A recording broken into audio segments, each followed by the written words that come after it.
হুট করেই জাতীয় ক্রীড়া পরিষদে হাজির হয়েছেন বাংলাদেশ জাতীয় দলের সাবেক অধিনায়ক তামিম ইকবাল খান। তিনি একা নন, হাজির হয়েছেন ঢাকার বিভিন্ন ক্লাবের কর্তা ব্যক্তিরাও। তামিম ইকবাল এসেছিলেন সরকারের যুব ও ক্রীড়া প্রতিমন্ত্রী আমিনুল হকের সঙ্গে দেখা করতে। তবে আমিনুল হককে না পেলেও জাতীয় ক্রীড়া পরিষদের নির্বাহী পরিচালক মোহাম্মদ দৌলতুজ্জামান খানের অফিস কক্ষে প্রবেশ করেন তারা। দেখা গেল যুব ও ক্রীড়া প্রতিমন্ত্রী বরাবর লিখা একটি আবেদনপত্র তারা জমা দিয়েছেন এনএসসি পরিচালক বরাবর, যেখানে লেখা আছে মন্ত্রণালয় যেন গঠন করে স্বাধীন এক তদন্ত কমিশন, যারা তদন্ত করবে গেল বিসিবির ইলেকশন নিয়ে, খতিয়ে দেখবে ইলেকশনের বৈধতা। এমন আবেদনের পেছনের কারণ অবশ্য নিজেই খোলাসা করলেন তামিম ইকবাল। ফলের নির্যাস ও দুধের সমন্বয়ে পোলার টর্নেডো গ্রিন অ্যাপল আইসক্রিম। মন ভালো থাক।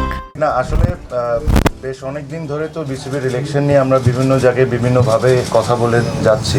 তো আজকে আমরা একটা ফর্মাল কমপ্লেন্টই বলতে পারেন এটা করতে আসছি। এটা সবচেয়ে অবাক করার বিষয় যেটা হলো যে ৭৬টা ক্লাবের মধ্যে ৫০টা ক্লাব এই বিষয়ে অবজেকশন জানিয়েছে যে এই ইলেকশনটা রাইট ওয়েতে হয়নি।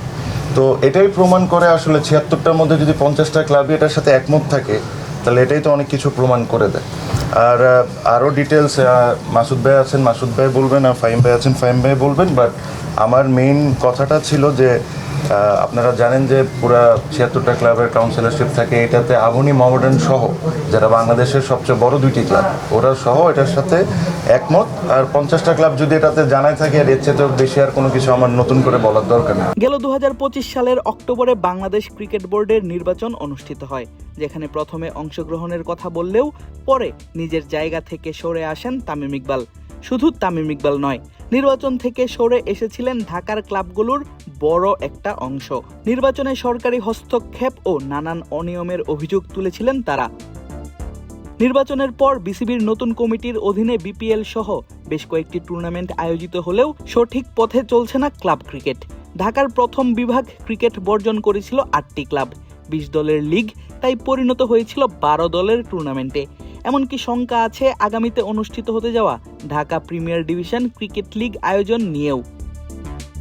তবে নতুন সরকার আসার পর আবারও ক্রিকেটে ফেরার আশা করছে বিদ্রোহী ক্লাবগুলো। কর্তারা জানালেন দ্রুতই ফিরতে চান ক্রিকেটে। আমরা আগেও বলেছি যে এই নির্বাচনটা হয়েছে বিগত দিনে, এই নির্বাচনটাকে আমরা বলতে চেয়েছি আগের যে কোনো স্বাধীনতার পরে আগের যে কোনো নির্বাচনকে হার মানিয়েছে, এরকম বন্দোবস্ত হয়েছিল। তা আমরা মনে করি, আমি এখনো একটু আগে আপনাদেরকে বলেছি, গণতন্ত্র ফিরে এসেছে ১৭ বৎসর ১৮ বৎসর পরে।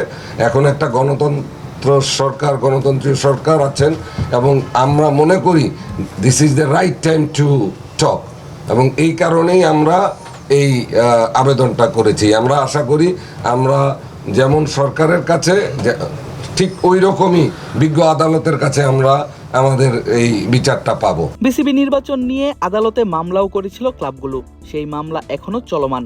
দেখার পালা কোন দিকে গড়ায় তামিমদের আবেদন, কি বা আসে সরকারের পক্ষ থেকে সিদ্ধান্ত। আদিব আশরাফ, ক্রিক ফ্রেঞ্জি।